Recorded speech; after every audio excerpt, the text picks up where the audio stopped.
I always thought our love was unbreakable. 7 years with Michael, building a life together, planning for our future family. It was everything I'd ever dreamed of.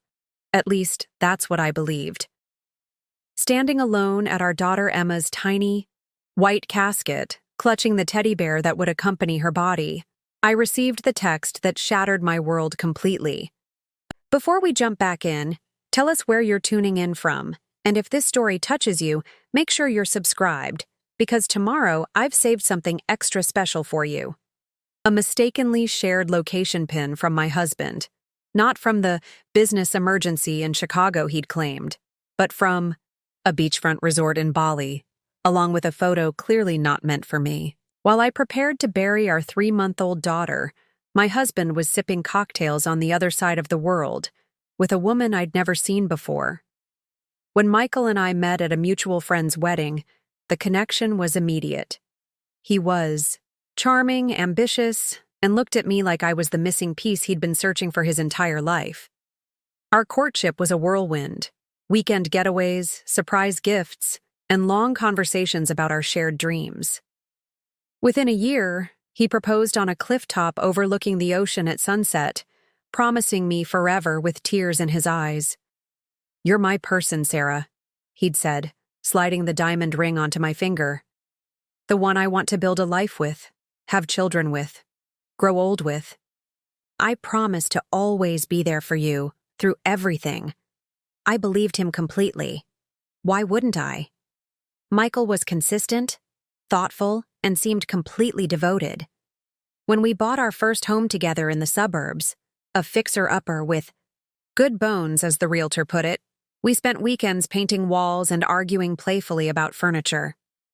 He surprised me by converting the small room next to our bedroom into a home office for my graphic design work, complete with the expensive drawing tablet I'd been eyeing for months. "You deserve to have your dreams supported too," he said, kissing my forehead as I cried tears of gratitude. "Your career matters just as much as mine." His own career at an investment firm was demanding, with late nights and occasional business trips becoming more frequent as he climbed the corporate ladder.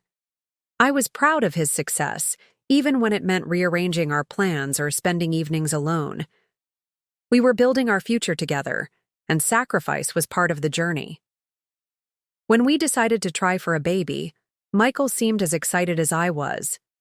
He downloaded fertility apps on his phone, researched the best prenatal vitamins, and started a savings account specifically for our future child's education. The night I showed him the positive pregnancy test, he lifted me off the ground in a spinning hug, his face a picture of pure joy. "This is the beginning of our greatest adventure," he whispered against my hair. The pregnancy was difficult. Severe morning sickness left me bedridden for weeks, and complications arose in my second trimester requiring bed rest. Michael stepped up, handling household chores and bringing me meals in bed. He attended every doctor's appointment, holding my hand tightly during ultrasounds, his eyes filling with tears when we learned we were having a daughter. "Emma," he said, touching the screen where our baby's profile was visible. "After my grandmother. She's going to be beautiful and strong, just like you." Emma arrived 6 weeks early, her tiny body fighting for every breath. The neonatal intensive care unit became our second home, with Michael and I taking shifts sitting beside her incubator, reading stories and singing lullabies through our surgical masks.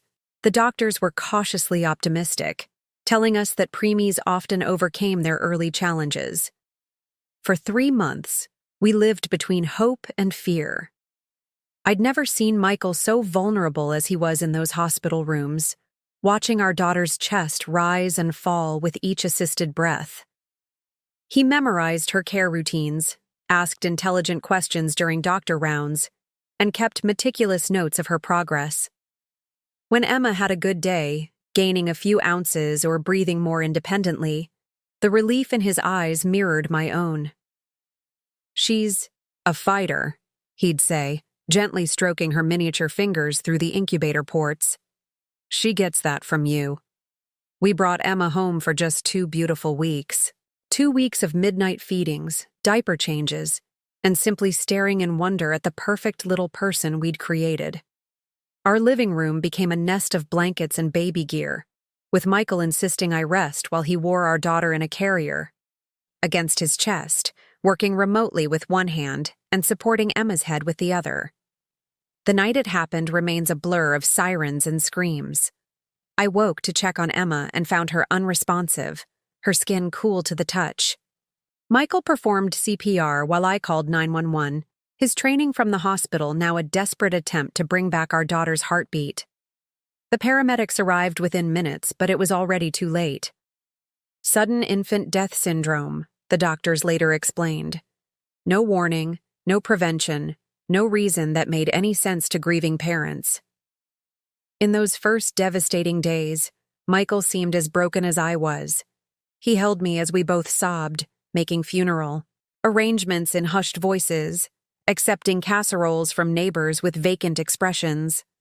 He handled the calls to family members, the paperwork, the unbearable task of packing away the nursery items we'd so lovingly selected. "We'll get through this together," he promised, his voice hollow but his eyes meeting mine. "We still have each other. We'll always have each other."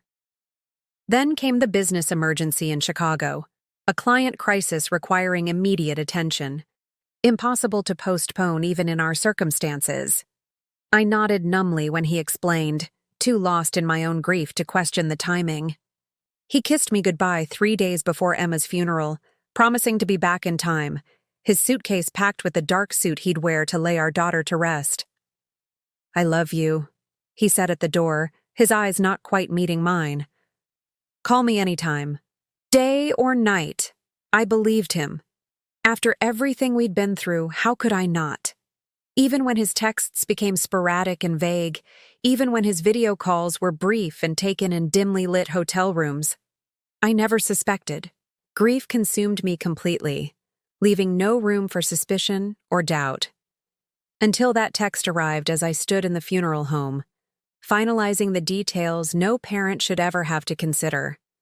The size of a coffin for a 3-month-old, the wording of an obituary for a life barely begun, the playlist for a service celebrating a future that would never happen.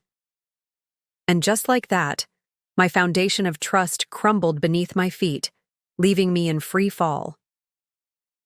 Looking back now, I realize the warning. Signs were there long before Emma's death, subtle shifts I'd brushed aside or rationalized away. My focus had been so completely on our pregnancy, then our struggling daughter, that I'd failed to notice how Michael had begun to change. The late nights at work had started increasing about a year before I got pregnant. At first, it was once or twice a week, completely understandable given his position and ambitions. "The Harrison account needs extra attention," he'd explain, or "the quarterly reports are due." I'd keep dinner warm, waiting up as long as I could before finally eating alone, leaving his portion in the microwave with a note. Then the business trips became more frequent. What had once been quarterly visits to the Chicago office became monthly, necessities with additional stops in New York, Boston, and occasionally the West Coast. Each time, Michael would return with a small gift for me, a local specialty food, a piece of jewelry, once even a handcrafted music box that played our wedding song. These tokens of affection seemed to validate his absences, physical proof that he'd been thinking of me while away. "I miss you when I'm gone," he'd say, wrapping his arms around me upon his return. "The bed feels empty without you." I believed him because I wanted to, needed to, believe him. Our relationship had always been the center of my world, the foundation upon which I'd built my sense of security and belonging. To question it would mean questioning everything. There were other changes, too small individually to raise alarms, but forming a pattern I can now recognize. Michael, who had always shared his phone freely with me, suddenly became protective of it. He'd take calls in another room, his voice dropping to a murmur I couldn't quite make out. When I'd enter, he'd quickly end the conversation or shift topics seamlessly. Preparing and narrating this story took us a lot of time, so if you are enjoying it, subscribe to our channel, It means a lot to us. Now back to the story. Just work stuff, he'd say with a dismissive wave. Nothing interesting. His passwords changed. We'd always known each other's phone and email logins, not because we regularly checked up on each other, but because of the casual intimacy long-term couples develop. One evening, when my phone was charging and I needed to check an email confirmation for dinner reservations, I reached for his. "What's your new password?" I asked, finger hovering over the screen. Michael's response was just a beat too quick, his smile not quite reaching his eyes. "Oh, IT made us change everything after a security breach. Here, let me." He took the phone, opened the email app himself, found the reservation, and handed it back to me. The incident was minor, forgettable, yet it represented a new boundary, a small piece of himself he was keeping separate from our shared life. Financial discrepancies appeared too. Our joint account, which had always maintained a predictable balance based on our regular expenses, began showing unexplained fluctuations. Nothing dramatic, a few $100s here, 1,000 there, but enough that I mentioned it one morning. "Over coffee." "The account seems a bit lower than usual," I said casually, scrolling through the banking app. "Did we have some extra expenses this month?" Michael didn't look up from his newspaper. "Year-end tax planning. I moved some money around to optimize our returns, and I upgraded my travel package through the firm. It comes out of our account, but I'll get reimbursed." He reached across the table to squeeze my hand. "Don't worry about it. I've got it covered." His explanation made perfect sense. Michael had always handled our finances, his background in investment giving him expertise I didn't possess. Why would I question him? If anything, I felt guilty for bringing it up, for implying, however indirectly, that he might not be managing our money properly. Then came the subtle shift in our physical relationship. Sex became less frequent, which I attributed to the stress of his work and then, later, to my pregnancy complications. Even simple gestures of affection, the casual touches, the spontaneous kisses, the way he used to reach for my hand while driving, gradually diminished. When I was about 6 months pregnant, I attempted to surprise him at his office for lunch. It was a beautiful spring day, and I'd picked up sandwiches from the deli he loved. The receptionist's reaction should have been my first real clue. "Michael Preston?" she repeated, her smile faltering slightly. "He's not in today. He's working from the downtown client site this week." The confusion must have shown on my face because she quickly added, "Would you like me to call him? I'm sure he'd want to know you stopped by." "No, it's fine," I said, one hand instinctively resting on my rounded belly. "I'll just text him." Outside on the sidewalk, I hesitated before pulling out my phone. That morning, Michael had kissed me goodbye while wearing his office badge, mentioning a meeting with his team at 11. He'd made no mention of working off-site. My thumbs hovered over the screen, uncertain what to write. In the end, I sent a casual message. "Thought I'd surprise you for lunch, but they said you're working downtown today. Everything okay?" His response came quickly. "Yes, last-minute change of plans. Should have told you. Sorry to miss lunch with my beautiful wife. Make it up to you tonight." And he did make it up to me, returning home early with flowers and takeout from my favorite restaurant. We had a lovely evening, with Michael more attentive than he'd been in weeks, asking about the baby's movements and plans for the nursery. I let myself believe that whatever distance I'd felt had been my imagination, a product of pregnancy hormones and insecurity. When Emma was born prematurely, Michael's devotion seemed absolute. He rearranged his work schedule to spend as much time as possible at the hospital, becoming a favorite with the NICU nurses for his attentiveness and questions. Several times I arrived for my shift to find him asleep in the uncomfortable recliner beside Emma's incubator, one hand reaching through the port to maintain contact with our daughter. Those weeks in the NICU created a bubble around us, a suspended reality where nothing existed except the beeping monitors, the hushed conversations with medical staff, and the tiny girl fighting for her life. If Michael occasionally stepped out for extended phone calls, if he sometimes appeared distracted or checked his messages more frequently than seemed necessary, I hardly noticed. My attention was fixed entirely on Emma's oxygen levels, her weight, gain, the color of her skin. Then came the 2 precious weeks at home. For those 14 days, we functioned as a unit, passing our daughter between us, learning her cries and expressions, celebrating every successful feeding and diaper change, as though they were major milestones. Michael seemed fully present, the model of a devoted father, photographing Emma in various outfits and positions, his face soft with wonder as he watched her sleep.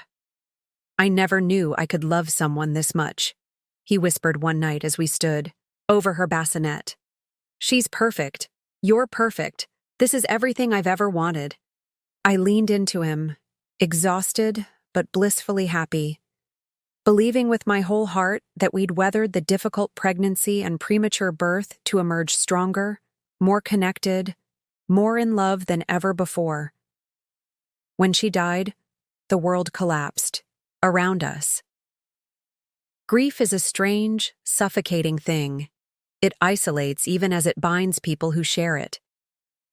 In those first days after losing Emma, Michael and I moved around each other like ghosts, connected by our pain yet somehow unable to truly reach each other.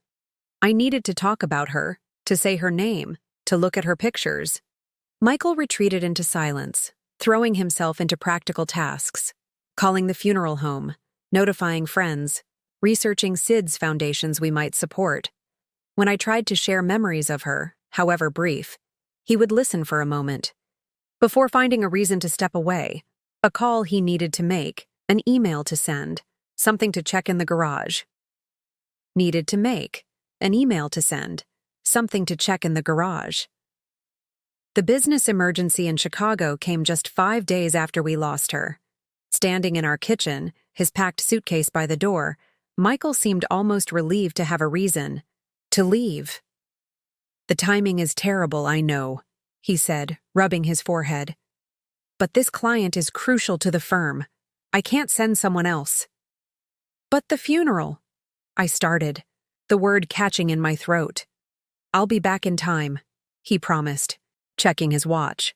"The service isn't for 3 more days. I'll fly back the night before." I nodded, too numb, too broken to argue.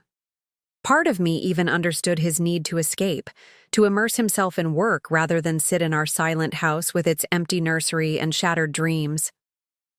What I couldn't understand, what I had no reason yet to suspect, was that his escape had nothing to do with grief and everything to do with betrayal. Our relationship had always had certain roles that we naturally fell into. Michael was the breadwinner, the financial planner, the one who handled logistics. I was the emotional center, the one who maintained our home and social connections, who remembered birthdays and anniversaries, who made our house feel like a sanctuary. This division worked for us, playing to our respective strengths and preferences. But after we lost Emma, these roles became distorted, exaggerated versions of themselves. I was drowning in grief, barely able to function, while Michael seemed to retreat further into his work identity, composed, efficient, and increasingly distant. The morning after Emma died, I found Michael at the kitchen table, laptop open, spreadsheets displayed on the screen. "What are you doing?" I asked, my voice raw from crying through the night. "Looking at our insurance," he replied without looking up.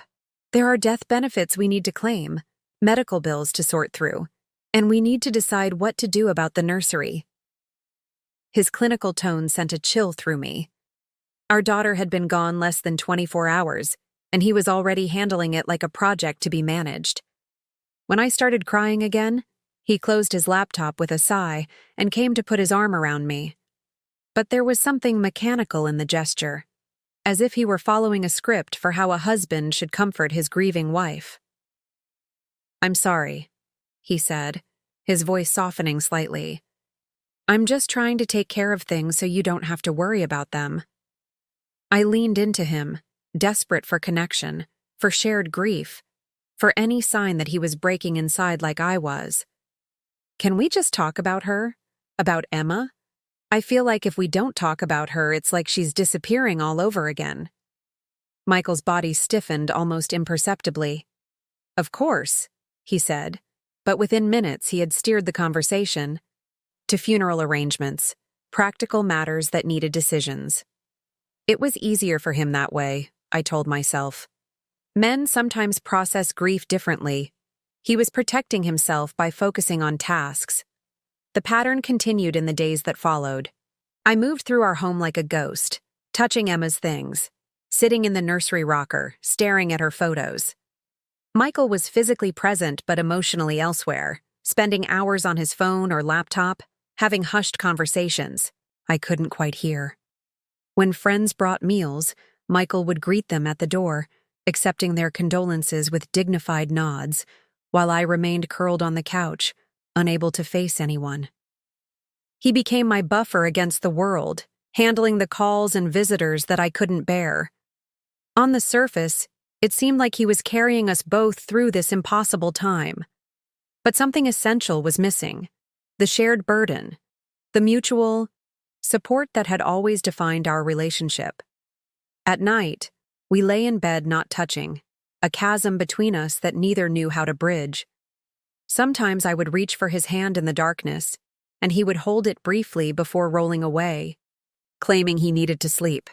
Other nights, I would hear him get up and go downstairs, the blue glow of his phone screen visible under the door as he sat in the living room until dawn. "I can't sleep," he'd explain when I asked. "Don't want to disturb you with my tossing and turning." Even in my fog of grief, I sensed him pulling away, creating distance when we should have been clinging to each other. But I lacked the emotional energy to confront him, to demand the connection I needed. It was easier to accept his explanation, that we all grieve differently, that he was trying to be strong for both of us. 3 days after Emma died, Michael announced he needed to go back to the office. "Just for a few hours?" he said, adjusting his tie in the mirror. "There are some things I can't handle remotely." I stared at him, incredulous. "How can you think about work right now?" His reflection met my eyes in the mirror. "Life doesn't stop, Sarah. Bills still need to be paid. And honestly, I need to do something normal, something that makes sense. I feel like I'm losing my mind sitting here." I couldn't argue with that. I was losing my mind too, but in a different way. While I needed to immerse myself in the grief, to feel it fully before I could begin to heal, Michael seemed determined to outrun it, to stay busy enough that it couldn't catch him. That first day stretched to 8 hours, then became a regular routine. He would leave early, return late, his explanations growing vaguer. Client meetings, portfolio reviews, strategy sessions. Meanwhile, I was left alone to pick out a casket, to choose readings for a service, to answer the terrible questions no parent should face. Did we want an open casket? What outfit should Emma wear? Did we want locks of her hair preserved? When I called Michael in tears after meeting with the funeral director, his response was brief and distracted. "Whatever you think is best, honey. I trust your judgment on this. I need to go. I'm heading into a meeting." The call ended before I could protest, before I could tell him I didn't want to make these decisions alone, that they should be ours to bear together. Instead, I sat in our silent house, clutching Emma's blanket, feeling more isolated than I ever had in our marriage. When the Chicago trip came up, it felt like the final abandonment. The funeral was scheduled for Thursday, and Michael announced on Monday that he needed to fly out Tuesday morning for an emergency with a key client. "You're leaving? Now?" The disbelief in my voice was palpable. Michael continued packing his suitcase, not meeting my eyes. "It's not something I can delegate. The client specifically asked for me. I'll be back Wednesday night, plenty of time before the service on Thursday." "But I need you here," I said, hating the pleading in my voice.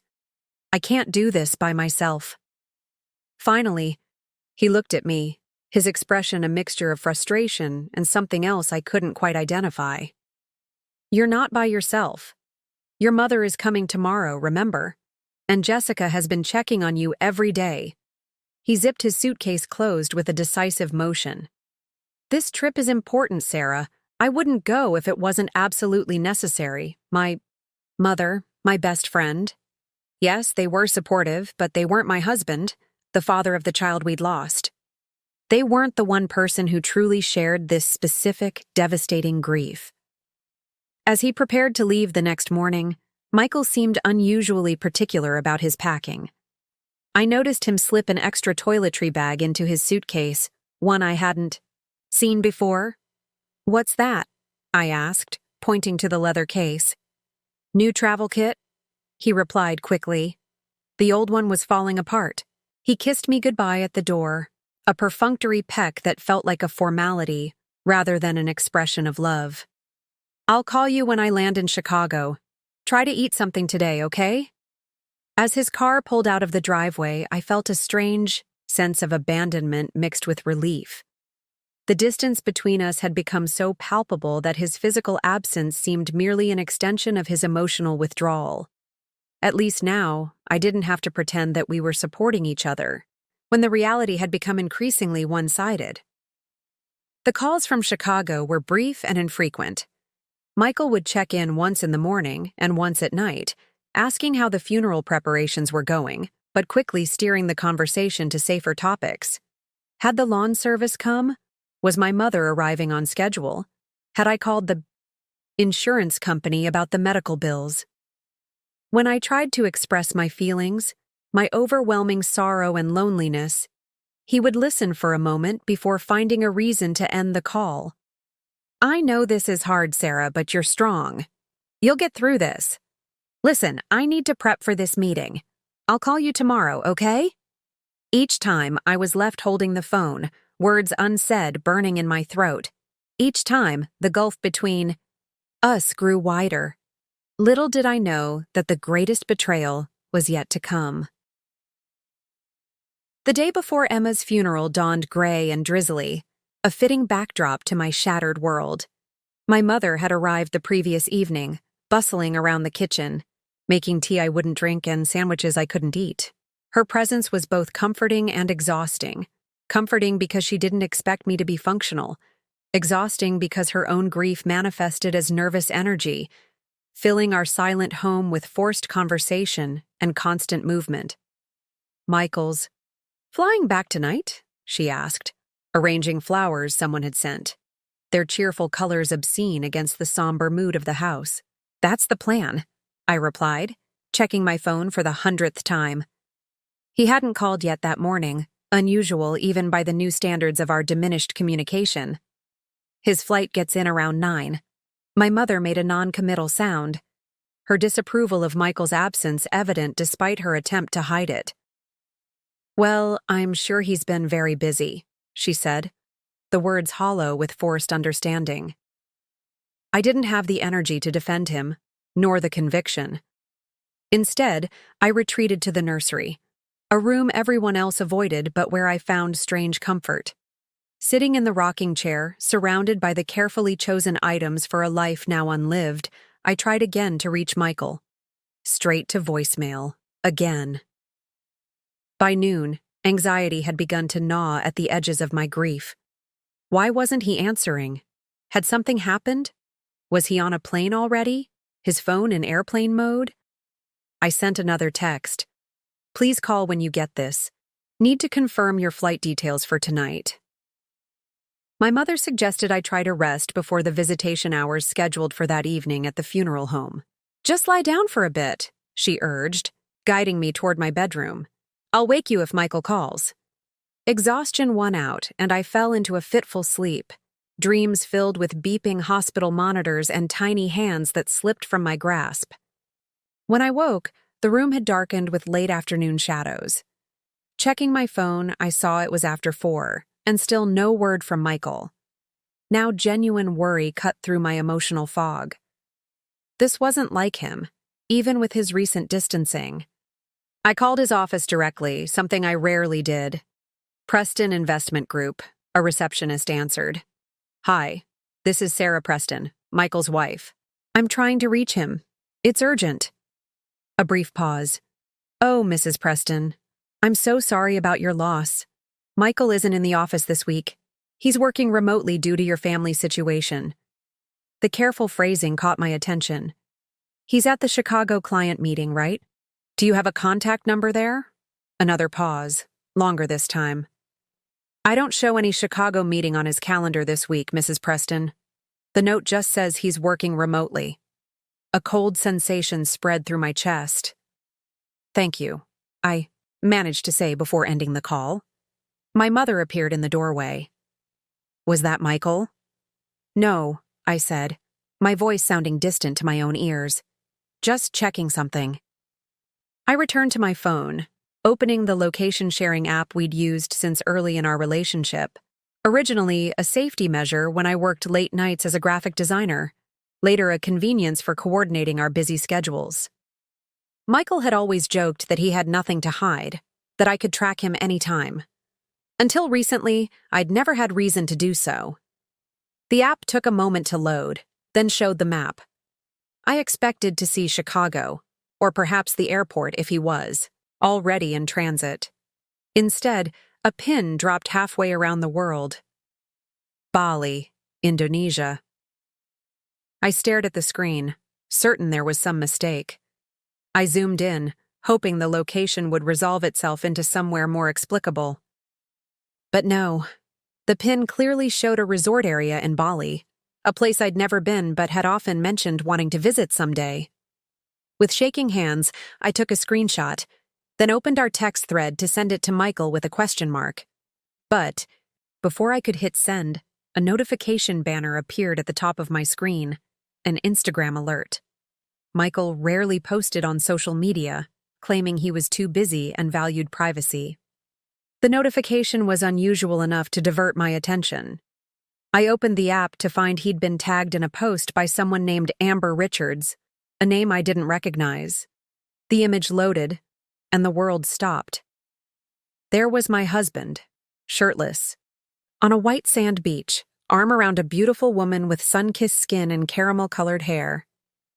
Behind them, a stunning ocean vista stretched to the horizon. The woman's caption read, "Day 3 in paradise with this amazing man. Bali bliss. New beginnings. Second chances." The timestamp showed it had been posted less than an hour ago. I couldn't breathe. The room seemed to tilt around me as I scrolled to see more photos in the post. Michael and this woman, Amber, swimming in an infinity pool overlooking the ocean. Michael and Amber at a candlelit dinner, champagne glasses raised in a toast. Michael kissing her cheek as she beamed at the camera, a delicate silver bracelet gleaming on her wrist. A bracelet identical to one Michael had given me for our anniversary 2 years ago, claiming it was custom designed. My brain struggled to process what my eyes were seeing. This couldn't be real.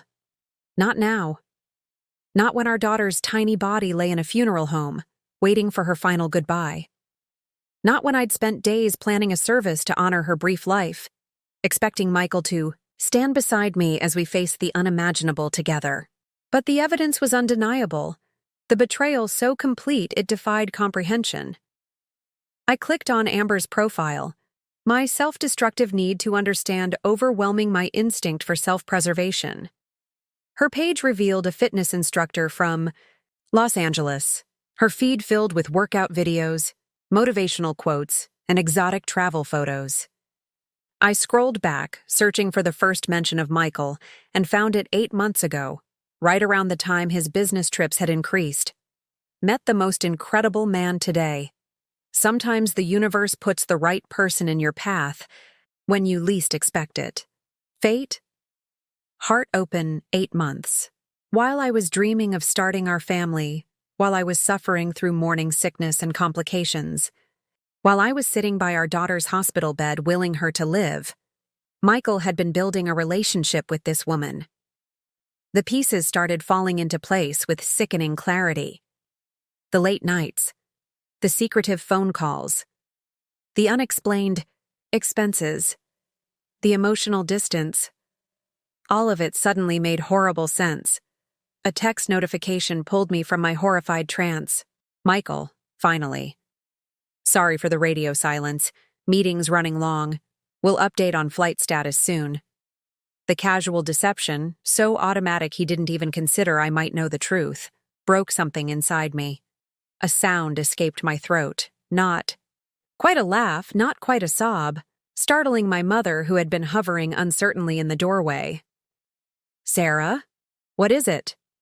I couldn't speak, could only hold out my phone with the damning images. She took it, her expression shifting from confusion to shock to fury as she understood. That bastard, she whispered, looking up at me with eyes full of helpless rage and sympathy. Oh, Sarah.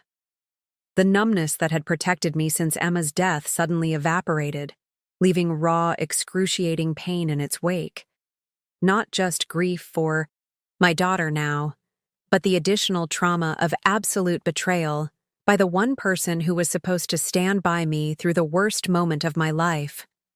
I curled into myself on the bed, my body shaking with sobs that seemed torn from the deepest part of me.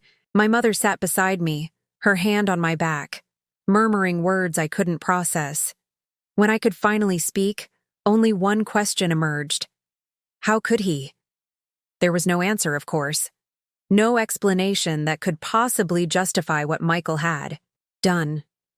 As the minutes ticked by, my shock and heartbreak began to crystallize into something else, a cold, clear anger that cut through the fog of grief I'd been living in. Tomorrow, I would bury my daughter. I would stand at her graveside and say goodbye to the future we should have had together. And I would do it alone, while her father lounged on a beach with his lover, living a parallel life built on lies. The realization brought a terrible clarity. This was who Michael truly was, not the devoted husband and father I'd believed in, but a man capable of the most callous betrayal imaginable.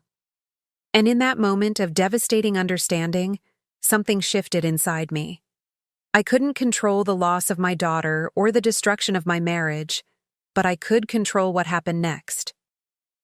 With steady hands, I picked up my phone and began to document everything. Screenshots of the location data, Amber's posts, Michael's lies about Chicago. Then I called Jessica, my best friend and the only person besides my mother I could bear to talk to. I need a lawyer, I said when she answered, my voice stronger than it had been in days. And I need you to help me get through tomorrow. Michael won't be coming back for the funeral. The night before Emma's funeral passed in a blur of phone calls, revelations, and plans. Jessica arrived within an hour of my call, armed with a bottle of wine and the fierce loyalty of a friend who had seen me through every major life event, including now, the devastating confluence of my daughter's death and my marriage's implosion. You shouldn't be alone right now, she said, dropping her overnight bag in the entryway and pulling me into a tight hug. And you certainly shouldn't be dealing with this bastard's messages. Because Michael had finally started texting regularly, spinning an elaborate tale about flight delays in Chicago, bad weather, and the possibility he might not make it back in time for the funeral. Each message was more detailed than the last, as if he believed the specificity of his lies would make them more convincing. American Airlines just announced another 2-hour delay. I'm trying to get on a different carrier, but everything's booked. Solid. I'm so sorry, Sarah. I'll be there if I possibly can. Jessica read the messages over my shoulder, her expression darkening with each one. The audacity, she muttered. To lie so elaborately when he's literally tagged in photos on the other side of the world. He doesn't know that I know, I said, staring at the phone in my hand as if it were a venomous snake. He thinks I'm still in the dark. A decision crystallized in that moment. I wouldn't confront him yet. Let him continue his performance, building. His tower of lies higher and higher, unaware that I could see straight through it. What are you going to do? Jessica asked, pouring wine into coffee mugs since neither of us had the energy to search for proper glasses. Get through tomorrow first, I replied, accepting the mug but not drinking. Bury my daughter, then deal with him. My mother joined us in the kitchen, her face etched with concern and barely contained fury. "I've spoken with your father," she said, pulling up a chair. "He's contacting Phil Burnham." Phil was an old family friend and one of the most respected divorce attorneys in the state.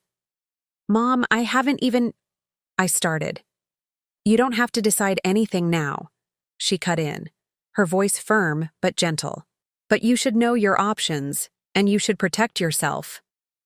Jessica nodded in vigorous agreement.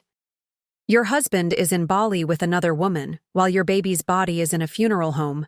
I think we're well past the maybe we can work this out stage." They were right, of course. Whatever Michael and I had once had was irrevocably broken. No explanation could justify his actions, no apology could rebuild what he'd destroyed. But the thought of adding divorce proceedings to my already overwhelming grief seemed impossible to contemplate. "One thing at a time," I said finally. "Tomorrow is about Emma. Only Emma." As we prepared for bed, I made one final decision. I turned. Off my phone. Whatever new lies Michael was crafting, whatever excuses he was preparing, I didn't want to hear them. Not tonight. Jessica stayed in the guest room, while my mother took the couch. Their presence in the house created a buffer between me and the crushing loneliness that had been my constant companion since Emma died. For the first time in days, I slept without waking, a deep, dreamless sleep born of emotional exhaustion. Morning arrived with a soft rain that persisted through breakfast, a meal none of us ate but went through the motions of preparing anyway. We moved around each other in coordinated silence, like performers in a somber ballet, each focused on the terrible task that lay ahead. I dressed carefully in the black maternity dress I'd bought for a colleague's funeral when I was 6 months, pregnant, now hanging loose on my post-baby body. It seemed fitting somehow, a physical reminder of the child I'd carried and lost, the future that had been taken from me twice over. When I finally turned my phone back on, it lit up with notifications. Multiple missed calls and texts from Michael, each more frantic than the last. "Sarah, please call me when you get this. Weather delay getting worse." "Are you okay? Why aren't you responding?" "Called the house and your mother answered. She hung up on me. What's going on?" "I'm desperately trying to get a flight. Please understand this isn't my fault." The last message had come just an hour earlier. "Sarah, I love you. I'll make this up to you somehow. Please call." Jessica found me staring at the screen, my expression blank.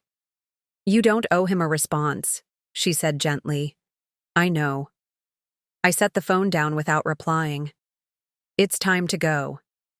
The funeral home was filled with flowers, arrangements from friends, colleagues, neighbors, all trying to express with petals and stems what words could never adequately convey. The tiny white casket sat at the front of the room, closed at my request.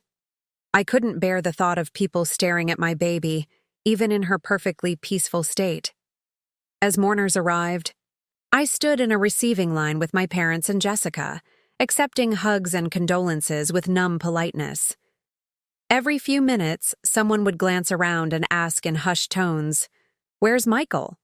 Or, "Is your husband joining us?" My prepared response became a mantra. "He's been delayed. Travel issues." The words tasted like ash in my mouth. The service itself passed in a haze. I remember the minister's gentle voice, the music we'd chosen, the readings by friends who stepped in when I couldn't bring myself to speak. I remember clutching Emma's teddy bear throughout, the one item I'd decided would accompany her, unable to bear the thought of her being alone in the dark. What I remember most clearly, though, was the moment the first notification came. We were at the cemetery, the small white casket being lowered into the ground, when my phone vibrated in my pocket. I ignored it, focusing on the terrible finality of the moment, the handful of earth I was meant to scatter. But as we drove back to the house for the reception, I checked the screen to find an email notification from our joint credit card company. an alert for an unusually large charge at a restaurant in Bali, requiring verification. The amount was staggering, enough to suggest a lavish meal for more than just 2 people. Then another notification appeared, a social media tag from someone named David Richards, with Amber's same last name. I opened it with trembling fingers, to find a group photo at what appeared to be an upscale beach restaurant. Michael and Amber sat in the center, surrounded by smiling faces. Her family, I realized. The caption read, "Celebrating new beginnings with the happy couple. Welcome to the family, Michael." As if the universe wanted to ensure I missed nothing of this betrayal, a final notification appeared. A direct message from a woman I didn't. "No, you don't know me, but I'm a friend of Amber's. I just found out about your situation and I'm so sorry. What Michael is doing is wrong. You should know they're planning to move to LA together when they return from Bali. He's already put a deposit on an apartment." The phone slipped from my fingers, clattering to the car floor. Jessica, sitting beside me, reached for it, then gasped as she saw the screen. "Oh my God," she whispered. "There's more?" I couldn't respond, couldn't find words for the fresh wave of betrayal. It wasn't just an affair, wasn't just a vacation during the worst moment of my life. It was a complete replacement, a new relationship, a new family, a new life being constructed while the remnants of our old one burned around me. By the time we reached the house, where friends and family were gathering with casseroles and platitudes, I had moved beyond tears into a state of crystalline clarity. The dual traumas of losing Emma and discovering Michael's betrayal had burned away something essential inside me, leaving behind a person I didn't yet recognize. Harder, colder, more determined. Jessica hovered protectively as I moved through the reception, accepting condolences with mechanical grace.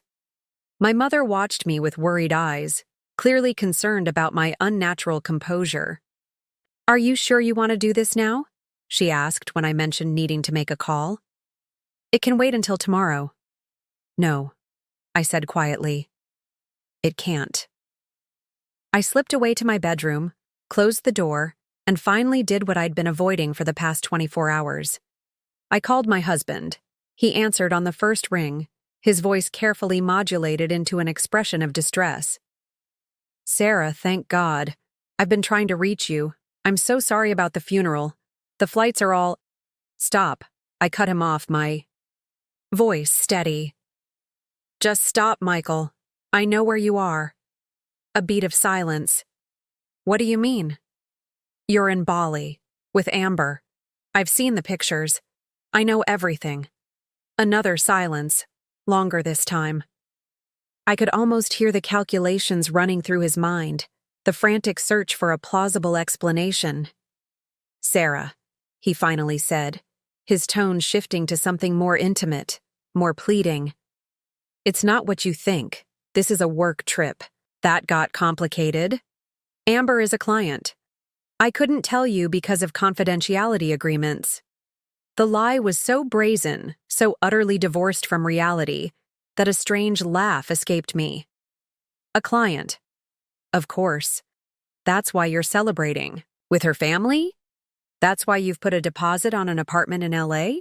That's why you've been seeing her for 8 months while I was pregnant with our daughter?" "Who told you?" he began, then stopped abruptly. "Look, we need to talk about this in person. When I get back, you're not coming back," I said, the words feeling right as they left my mouth. "Not to this house. Not to me. Sarah, you're upset. You're grieving. You're not thinking clearly. Actually, I'm thinking clearly for the first time in months. I buried our daughter today, Michael, while you were having a romantic dinner with your girlfriend's family." His voice hardened slightly. "That's not fair. You know I tried to get back. The weather—" "There is no weather delay," I interrupted, my patience finally snapping. "There is no Chicago. There is only the truth, which is that you chose to be halfway around the world with another woman instead of supporting your wife through the loss of our child." I could hear muffled voices in the background, then what sounded like a door closing. When Michael spoke again, his voice had dropped to an urgent whisper. "I'll explain everything when I get home. We can work through this. I know you're hurt, but don't do anything rash." "Like what? Like starting a relationship with someone else while my spouse is completely unaware? Like planning a new life in secret? Like those kinds of rash decisions? Sarah?" "Goodbye, Michael. Don't call me again. My lawyer will be in touch." I ended the call before he could respond, before he could attempt to weave another web of lies. Then I blocked his number, dropped the phone on the bed, and walked back to the reception where people who genuinely cared about me were waiting. The confrontation hadn't brought the catharsis I'd expected, but it had accomplished something more important. It had set me free from the hope that there might be an explanation, that there might be something worth salvaging. Michael had shown me exactly who he was, and I believed him. In the days following Emma's funeral, as the casseroles in the refrigerator grew stale and the flower arrangements wilted, the full scope of Michael's betrayal began to reveal itself, layer by painful layer. My mother insisted on staying, canceling her return flight and setting up camp in our guest room. "You shouldn't be alone right now," she said firmly, brooking no argument. Jessica came by daily, sometimes bringing work for me to look at. Simple design projects that required just enough focus to provide brief respites from my grief. It was Jessica who suggested I start documenting everything. "For the divorce," she explained, setting up a spreadsheet on my laptop. "The more information you have, the stronger your position." The process began with our finances: joint accounts, credit cards, investment portfolios, property deeds. Michael had always handled the money, a division of labor that had seemed sensible given his profession, but now revealed itself as strategic control. I'd had access to the accounts technically, but rarely looked at them, trusting him to manage our financial life. That trust had been catastrophically misplaced. The first shocking discovery came from our joint checking account. Over the past year, there had been regular transfers to a separate account I'd never seen before. Small amounts at first, $500 here, $1,000 there, but growing larger and more frequent as time passed. By the time I was 6 months pregnant, he was moving several $1,000s monthly. He was building a nest egg, Jessica said, her voice tight with anger as we looked at the transaction history. Setting himself up to leave. The credit card statements told an even more damning story.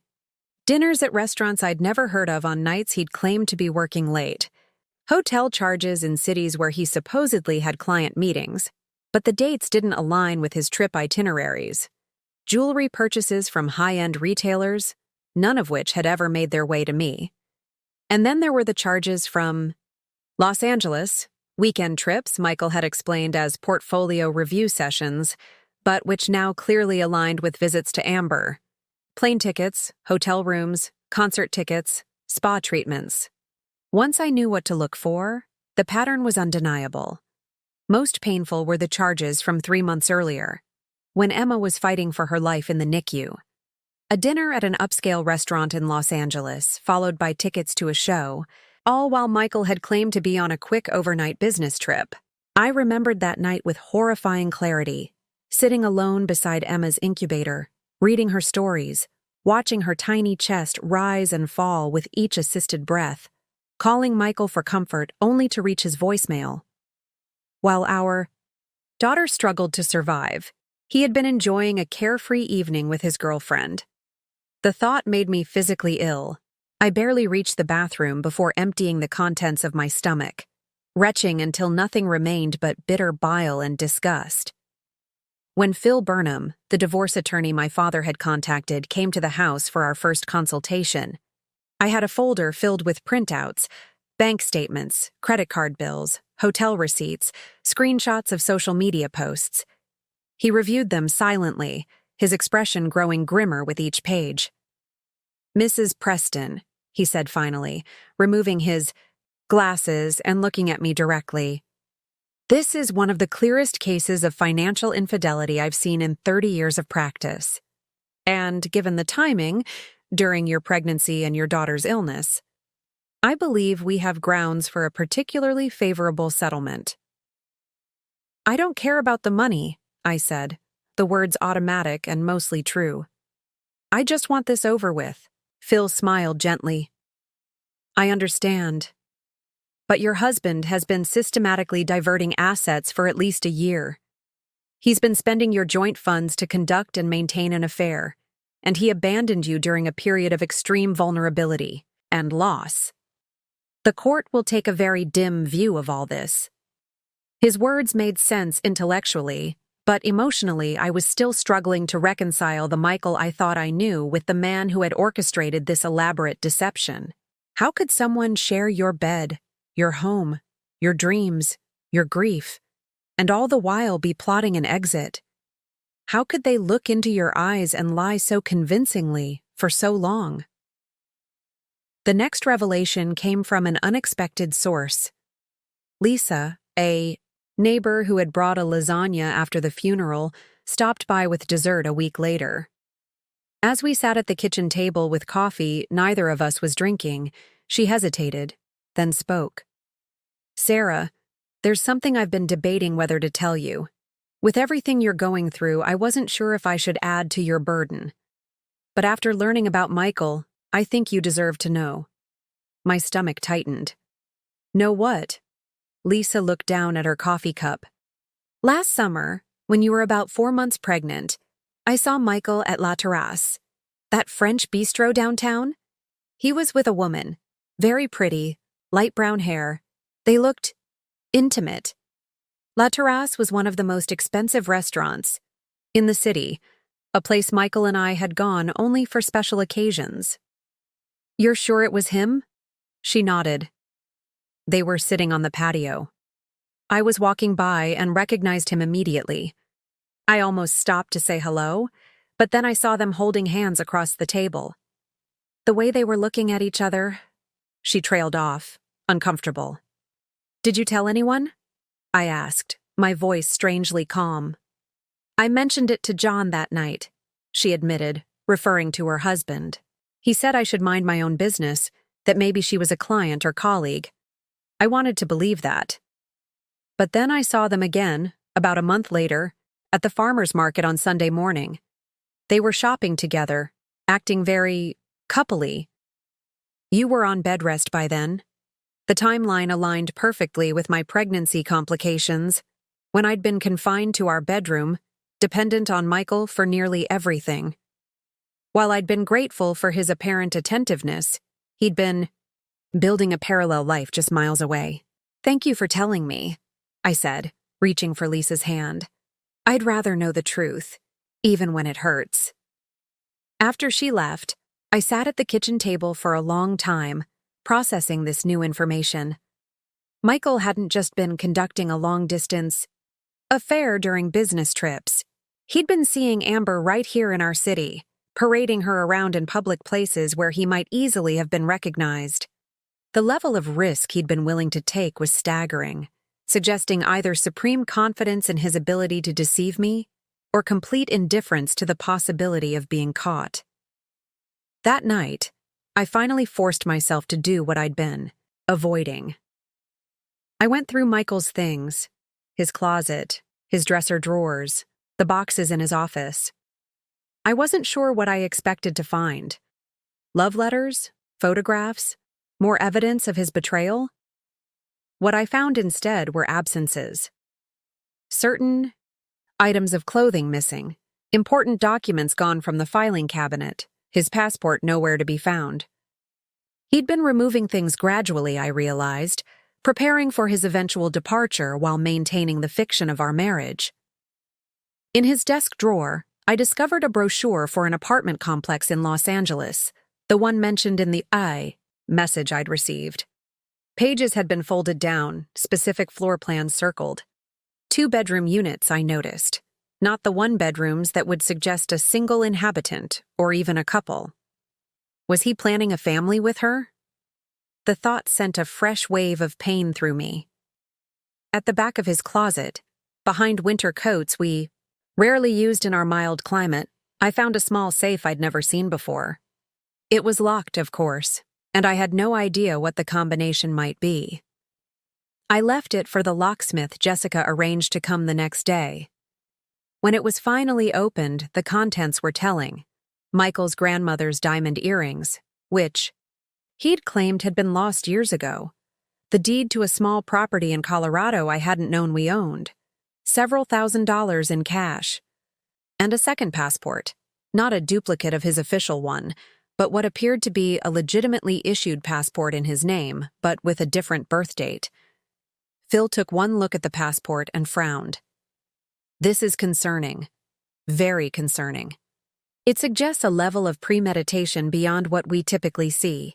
I'm going to consult with a colleague who specializes in financial fraud. The implications were clear. Michael hadn't just been planning to leave me for another woman. He'd been systematically creating an escape route, financial, practical, and potentially legal, for far longer than I'd realized. The man I'd married, the father of my child, the partner I'd trusted completely, had maintained an elaborate facade while methodically preparing to disappear from my life. And he would have done it eventually, I realized with chilling clarity, even if Emma had lived. The affair, the secret accounts, the alternate identification, they all predated her birth, her illness, her death. I had lost my daughter and my husband within the space of a week. But in truth, I'd lost Michael months or perhaps years earlier. I just hadn't known it. The man I'd grieved with, planned with, built a life with, had been a fiction all along. That night, alone in our bedroom, in the bed we'd shared for 7 years, I finally allowed myself to feel the full weight of both losses. The grief for Emma remained a constant, agonizing presence, a pain so fundamental it seemed woven into my cells. But now it was compounded by the death of my marriage, my trust, my understanding of my own life story. I cried until there seemed to be no tears left, until my throat was raw and my eyes swollen shut. And then, in the quiet darkness just before dawn, I made a decision. I would not allow Michael's betrayal to define me. I would not let it consume me the way grief for Emma threatened to. I would use it instead, as fuel, as motivation, as a catalyst for whatever came next. I didn't know what that would be yet, but I knew with absolute certainty that I deserved better than what he had done to me. And somehow, someday, I would find. They say grief comes in waves, but what happens when those waves crash into the jagged rocks of betrayal? In the weeks following Emma's funeral and the discovery of Michael's double life, I existed in a place beyond normal emotional categories. A strange, hollowed-out landscape where devastating loss collided with rage, humiliation, and disbelief. It's not fair that you have to deal with both things at once, Jessica said one evening as we sat on my back porch, watching the sunset paint the sky in colors that seemed obscenely beautiful given the darkness within me. Losing Emma would be unbearable on its own. Adding Michael's betrayal is just cruel. I nodded, sipping tea that had long gone cold. Sometimes I think the universe has a sick sense of humor. Or maybe it's all connected somehow, like I wasn't meant to have. Either of them. Don't say that, Jessica protested. Emma was meant to be yours, even if it was for too short a time. And Michael, well, he never deserved you. The hardest part wasn't the practical matters, though those were overwhelming enough. It wasn't the divorce proceedings that Phil had initiated with swift efficiency, nor the financial forensics that revealed the full extent of Michael's diversion of our assets. It wasn't even the social aftermath, the pitying looks from neighbors, the awkward conversations with mutual friends, the need to explain over and over what had happened. No. The hardest part was the internal chaos.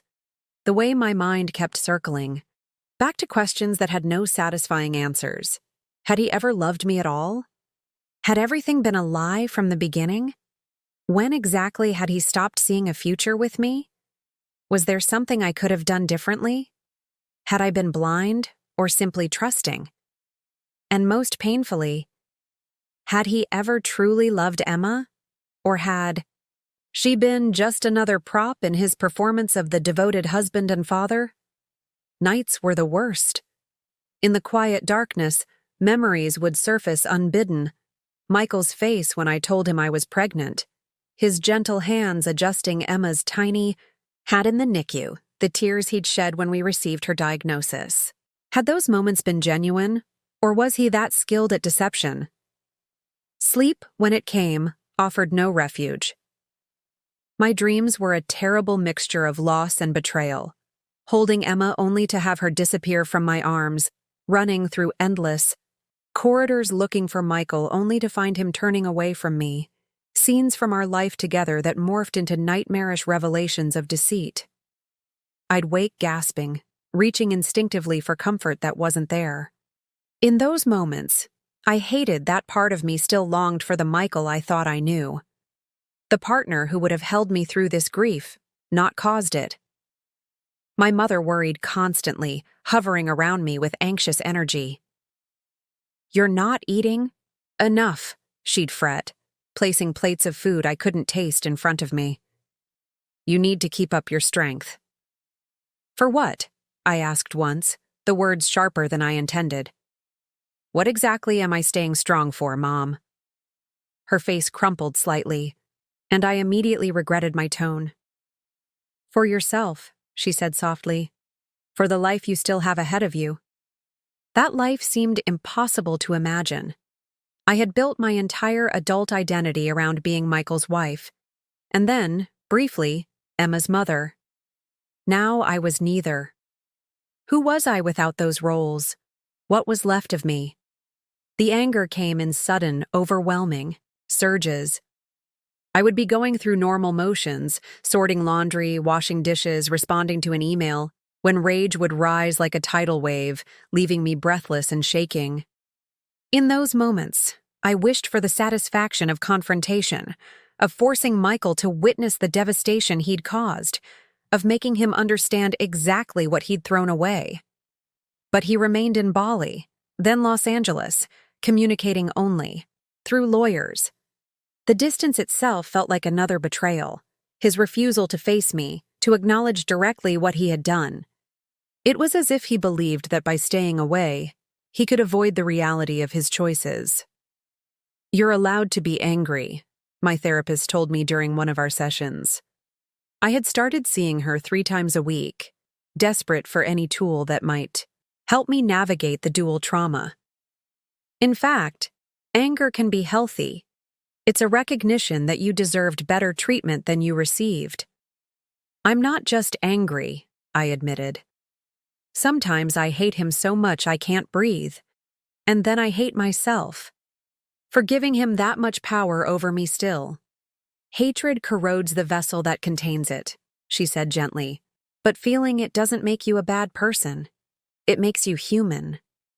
Human is exactly what I didn't feel. I felt reduced, diminished, hollowed out by grief and betrayal until I barely recognized myself. The woman who looked back at me from the mirror each morning, gaunt, shadow-eyed, expressionless, seemed like a stranger. But beneath the devastation, something else was beginning to stir. A tiny, persistent voice that whispered, "You will survive this. You will find yourself again. This is not the end of your story." Some days I could almost believe it. One morning, about 6 weeks after Emma's funeral, I woke up with an unfamiliar feeling. Not happiness, certainly not peace, but something like clarity. I had spent enough time drowning in the dual currents of grief and betrayal. Now it was time to swim. "I need to make some decisions," I announced to my mother over breakfast. She looked up from her newspaper, surprise and cautious hope in her eyes. "What kind of decisions?" "About everything. This house, my work, my future." The words felt strange in my mouth, the concept of future having been absent from my thinking for so long. I can't keep living in this suspended state. That afternoon, I called Phil Burnham for an update on the divorce proceedings. "Michael's attorney is pushing for a quick settlement," Phil explained. They're offering a package that, frankly, undervalues your share of the marital assets considerably. He wants to brush me off quietly and move on with his new life, I said, the realization bringing a cold clarity rather than fresh pain. Essentially, yes. But we have leverage. The evidence of financial misconduct during your pregnancy and daughter's illness. It doesn't play well. No judge would view it favorably. I considered this information carefully. What are you suggesting?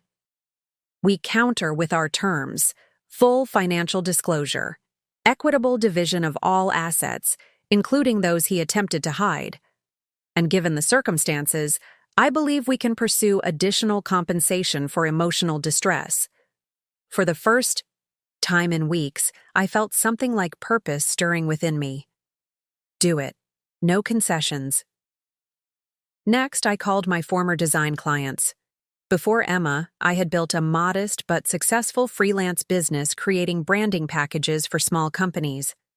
I had let the work lapse during my pregnancy complications and hadn't thought about it since. "Sarah, it's so good to hear from you," Janet, my most loyal client, said warmly. "I've been thinking about you." "I'm starting to work again," I said, surprising myself with the confidence in my voice. "Nothing major yet, but I wanted to let you know I'm available if you need anything." The calls continued throughout the day, to a real estate agent about listing the house, to a financial advisor recommended by Phil to help me understand my options, to a support group for parents who had lost infants. Each conversation was difficult, in its own way, but each represented a step away from paralysis toward some kind of action. That evening, I entered Emma's nursery, a room I had both avoided and been drawn to in equal measure since her death. Sitting in the rocking chair, surrounded by the carefully chosen items for a life unlived, I allowed myself to feel the full weight of her absence. But this time, I also felt something else, a certainty that I could not honor her memory by disappearing into grief. She deserved better from her mother, and I deserved better than to be defined forever by what I had lost. With gentle hands, I began to pack away the tiny clothes, the stuffed animals, the books we had never read together. Not to erase her, never that, but to create space for healing, for whatever might come next. The divorce became my first battleground. Not because I wanted Michael back, that possibility had died the moment I saw those photos from Bali, but because I refused to let him dictate the terms of our separation just as he had dictated the terms of our marriage. Phil's strategy was aggressive but fair. We demanded complete financial transparency, a forensic accounting of all assets Michael had diverted during our marriage, and compensation for his abandonment during Emma's illness and death. "They're balking at the emotional distress claim," Phil reported during one of our weekly meetings. "His attorney says we're being vindictive." "Vindictive would be sending those Bali photos to every client and colleague he has," I replied coolly. "We're simply asking for what's right." When Michael finally reached out directly, an email sent late one night, full of justifications thinly disguised as apologies, I read it once, then forwarded it to Phil without replying. The Michael who claimed he never meant to hurt me and still cared deeply about me was a stranger, his words as meaningless as promises written in sand. The house sold quickly for more than the asking price. I used part of the proceeds to rent a small apartment in a different neighborhood, a place without memories lurking around every corner. The rest I invested, creating the financial independence I now realized I should have established long ago. Returning to work gave me purpose. Hours when grief and anger receded enough for creativity to flow. I started small, taking on familiar clients and manageable projects. Then, as my confidence rebuilt, I expanded, designing logos, websites, complete branding packages. My portfolio grew, along with my client list and professional network. I joined a gym, the physical exertion providing both relief from emotional pain and a gradual rebuilding of my postpartum body. After months of feeling fragile and broken, the growing strength in my muscles became a tangible reminder of my capacity to heal, to rebuild. Most importantly, I connected with others who understood loss. The parent support group introduced me to people who had experienced the particular agony of losing a child. In their faces, I recognized my own pain reflected back, but also the possibility of survival. Some had endured their loss for years, even decades, and though they spoke candidly about the permanent nature of their grief, they also spoke of joy returning, of lives rebuilt around the sacred space their children had occupied. "The pain doesn't disappear," one mother told me during a coffee meetup after a particularly difficult session. "But it changes. It becomes part of you rather than all of you." I held on to those words like a lifeline. When the divorce papers arrived, for my signature, I felt no triumph, no vindication, just a quiet certainty that I was finally freeing myself from a relationship that had become a prison of lies. Michael had agreed to all our terms, likely eager to close this chapter and continue his new life unencumbered by the old. As I signed my name, I realized I was reclaiming more than financial assets or legal independence. I was reclaiming my story, my past, present, and future, from the man who had tried to rewrite it without my knowledge or consent. Michael's carefully constructed new life began to unravel almost as soon as the divorce was finalized. The first sign came via a mutual friend who still worked at his investment firm. "I thought you should know," Jamie said when we met for coffee, her expression a mixture of hesitation and determination. "Michael's been passed over for the managing director position. The partners cited character concerns in their decision." I absorbed this information without the satisfaction I might once have expected. "How did they find out about the Bali trip?" Jamie looked surprised. "I don't know for sure, but there were rumors about photos circulating. Someone showing the board evidence that he'd lied about a family emergency to miss a key client meeting." She paused. "It wasn't you?" "No," I said truthfully. "I never contacted his firm. I hadn't needed to. The truth had a way of emerging on its own timeline." More revelations followed. Michael and Amber's relationship, so passionate during their Bali getaway, had apparently cooled once reality set in. According to the grapevine, she had discovered financial discrepancies similar to those he had hidden. From me, expenses she couldn't account for, late nights he couldn't explain, text messages that suggested I wasn't the only one he had been deceiving. "She kicked him out of the LA apartment," Jessica reported after hearing through a cousin who lived in the same building. "Apparently they had a massive fight in the lobby. Security had to intervene." I listened to these updates with a strange detachment, as if they were happening to characters in a television show rather than people who had fundamentally altered the course of my life. Michael's downfall brought no joy, no sense of justice served.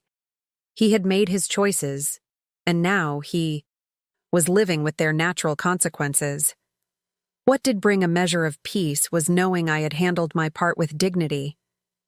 I hadn't sought revenge, hadn't exposed him publicly, hadn't descended into bitterness despite having every reason to do so. I had simply stood firm in my worth, refusing to accept less than I deserved in our settlement, refusing to carry the shame that rightfully belonged to him. The last I heard, Michael had taken a position with a smaller firm in Seattle, starting over far from the ruins of his previous life. Whether he had learned anything from the collapse of his carefully constructed deception, I couldn't say. That was his journey now, not mine. As for me, I was building something new from the ashes of what had been destroyed, not replacing what was lost, for Emma could never be replaced, but creating a life that honored her brief existence while allowing me to move forward. The consequences of Michael's actions had fallen squarely on his shoulders, while I had found a path toward healing that didn't depend on his suffering or redemption. That, perhaps, was the truest form of accountability. The recognition that we each must ultimately face ourselves in the mirror, knowing exactly who we are and what we've done. And when I looked in the mirror now, I was beginning to recognize the woman I saw there again. On what would have been Emma's first birthday, I took the day off work and drove to the coast. The small wooden box in my passenger seat contained a portion of her ashes that I had kept separate from those we had buried, waiting for the right moment, the right place. The beach was nearly empty, a cool spring breeze keeping casual visitors away.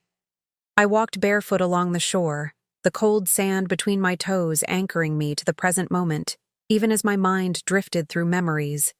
The weight of Emma in my arms during those precious 2 weeks at home, the sound of her tiny sneezes that had always made Michael and me laugh, the perfect miniature fingernails that I had been afraid to trim.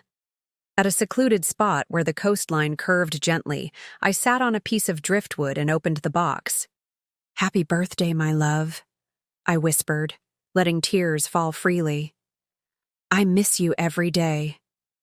The wind carried some of the ashes out over the water immediately, while others settled briefly on the surface before being drawn under by the tide. It felt right somehow, part of her returning to the vastness of the ocean, part of her always in motion, never static, never truly gone. As I watched the last traces disappear, I felt a subtle shift within myself. Not an end to grief, but a deepening of it. A transformation from the raw, bleeding wound of early loss to something more intricate and enduring.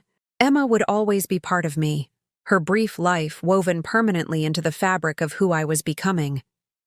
The woman who drove home that evening was not the same one who had discovered her husband's betrayal a year earlier, nor the one who had stood frozen in shock at an infant's funeral.